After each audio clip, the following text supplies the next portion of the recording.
بسم اللہ الرحمن الرحیم۔ السلام علیکم۔ عید الاضحیٰ کے موقع پر قربانی کرنا کیوں ضروری ہے؟ قربانی کرنے سے کیا اجر و ثواب حاصل ہوتا ہے اور کن لوگوں کی قربانی قبول نہیں ہوتی؟ وہ کون سے لوگ ہیں جن کی قربانی قبول نہیں ہوتی؟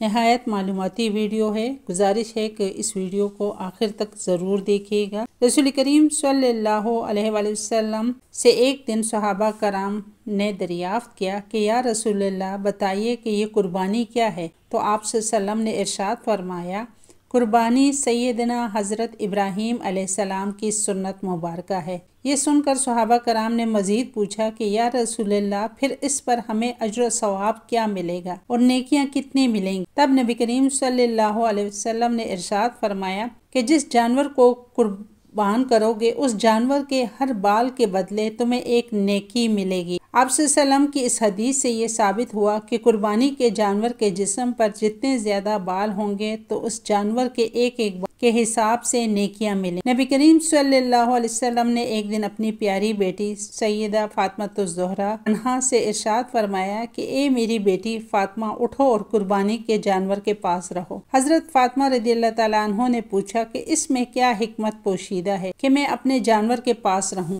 نبی کریم صلی اللہ علیہ وسلم نے فرمایا کہ اے بیٹی فاطمہ، اس لیے کہ اس جانور کے خون کا پہلا قطرہ زمین پر گرتے ہی اللہ تبارک و تعالیٰ تمہارے پچھلے تمام گناہوں کو مٹا دے گا۔ اس حدیث کی فضیلت علماء کرام نے یوں بیان فرمائی ہے کہ پہلی حکمت جو اس حدیث میں ہے کہ نبی کریم صلی اللہ علیہ وسلم خود کو اور اپنی اولاد کو اللہ تعالیٰ کی بارگاہ میں انتہائی آسان انداز میں پیش کرتے ہیں، ورنہ حضرت فاطمہ الزہرا تو وہ معصوم ہستی ہے کہ جن کی ساری زندگی گناہوں سے پاک گزری ہے، تو ان کے نامہ اعمال میں تو کوئی گناہ موجود ہی نہیں کہ جن کی معافی مقصود تھی، بلکہ یہ صرف اور صرف نبیوں کے سردار رحمت للعالمین صلی اللہ علیہ وسلم کی عاجزی و انکساری کو ظاہر کرتی ہے۔ دوسری حکمت یہ معلوم ہوئی کہ فاطمہ الزہرا رضی اللہ تعالیٰ عنہ نے نبی کریم صلی اللہ علیہ وسلم کا ارشاد مبارک سن کر دریافت کیا، اے ابو جان، کیا یہ فضیلت صرف ہم اہل بیت کے لیے ہے یا تمام امت مسلمہ کے لیے ہے؟ نبی کریم صلی اللہ علیہ وسلم نے ارشاد فرمایا کہ یہ فضیلت اور یہ انعام پوری امت مسلمہ کے لیے ہے۔ جب کوئی شخص اللہ تعالیٰ کی راہ میں جانور ذبح کرتا ہے تو اس جانور کے خون کا پہلا قطرہ جب زمین پر گرتا ہے تو اللہ تعالیٰ اس کے ساتھ ہی اس کے تمام گناہوں کو مٹا دیتا۔ آپ نے ایک اور جگہ ارشاد فرمایا کہ جو شخص استطاعت ہونے کے باوجود اور قربانی کی گنجائش ہونے کے باوجود بھی قربانی نہیں کرتا، مال بھی ہے، دولت بھی ہے، پیسہ بھی ہے اور سب کچھ ہے، پھر بھی اگر وہ قربانی نہیں کرتا تو وہ ہماری عیدگاہ میں نہ آئے۔ حضرت سیدنا امام جعفر صادق رضی اللہ تعالی عنہ لوگوں کو درس قرآن دے رہے تھے اور قربانی کی فضیلت اور قربانی کے مسائل بیان فرما رہے تھے۔ انہوں نے ارشاد فرمایا، اے لوگو، ہر ایک مسلمان کی قربانی اللہ تعالیٰ قبول فرماتا ہے، لیکن دنیا میں 3 ایسے بدبخت لوگ ہیں کہ جن کی نہ تو قربانی ہوتی ہے، نہ تو حج قبول ہوتا ہے، نہ نماز قبول ہوتی ہے۔ حضرت کون سے ہیں؟ ایسے کون سے بدبخت لوگ ہیں کہ جن کی قربانی، حج، نماز قبول نہیں؟ نہ صرف دل کے نمبر 1 شرک کرنے والا کا کوئی بھی عمل قابل قبول نہیں ہوتا، نہ نماز قبول ہوتی ہے، نہ حج قبول ہوتی ہے، نہ ہی قربانی قبول ہوتی ہے۔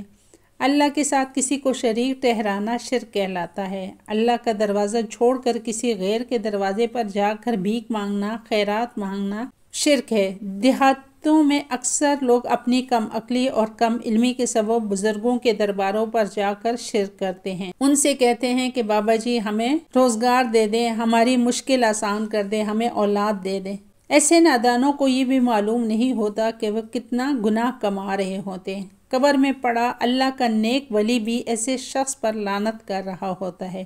ایسے بزرگ یہ کہتے ہوں گے کہ لعنتی انسان، میں تیرا خدا تو نہیں کہ تو مجھے فرعون بنا رہا ہے، جس کے در پر میں اپنے سر کو جھکاتا تھا، جس سے میں ساری زندگی نیکی کی طاقت توفیق مانگا کرتا تھا، تو بھی اسی اللہ سے کیوں نہیں مانگتا؟ جو سب کو دیتا ہے، اس کے سامنے ہاتھ کیوں نہیں پھیلاتا جو تیرے خالی ہاتھوں کو، تیری خالی جھولی کو بھرنے کی اصل قدرت رکھتا ہے۔ تیرے سامنے اپنا سر جھکاتے ہوئے کیا تجھے شرم بھی نہیں آتی؟ یہ تو اتنا بڑا گناہ ہے کہ اللہ تعالیٰ کو چھوڑ کر کسی انسان کے سامنے سر جھکانا اور اس سے اپنی خواہشات کی تکمیل کی امید لگانا۔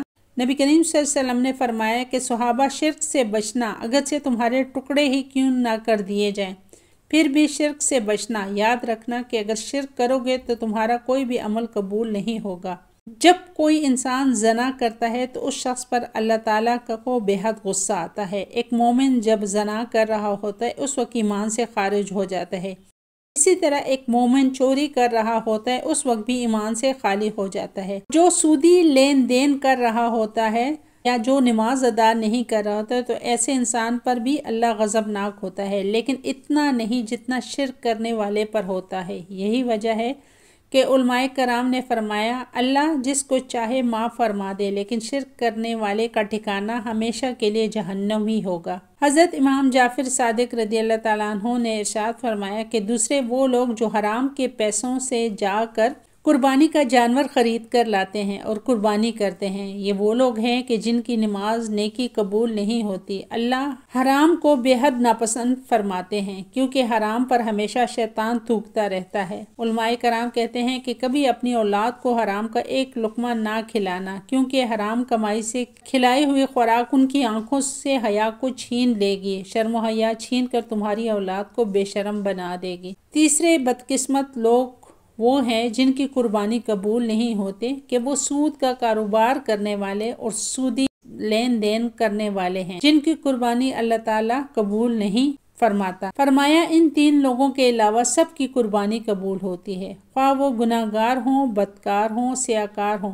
اگر مسلمان ہوگا اور کلمہ پڑھنے والا ہوگا تو ہر ایک کی قربانی قبول ہو جاتی ہے۔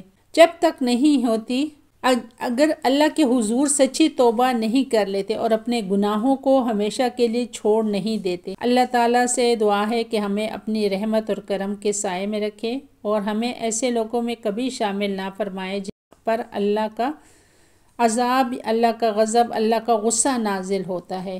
ہمیں نیک اور صالح اعمال سر انجام دینے کی توفیق عطا فرمائے اور اللہ تعالیٰ تمام لوگوں کی قربانی کو قبول و منظور فرمائے۔ جو اللہ کی قربانی کی راہ میں قربانی کی نیت رکھتے ہیں اور جو لوگ قربانی کی استطاعت نہیں رکھتے تو اللہ تعالیٰ انہیں بھی قربانی کی طاقت و توفیق عطا فرمائے۔ ویورز، مجھے امید ہے آپ کو میری آج کی ویڈیو پسند آئی ہوگی۔ اگر پسند آئی ہے تو میرے چینل پروڈکٹیو مسلم کو لائک، شیئر اور سبسکرائب کریں۔ جزاک اللہ۔ اللہ حافظ۔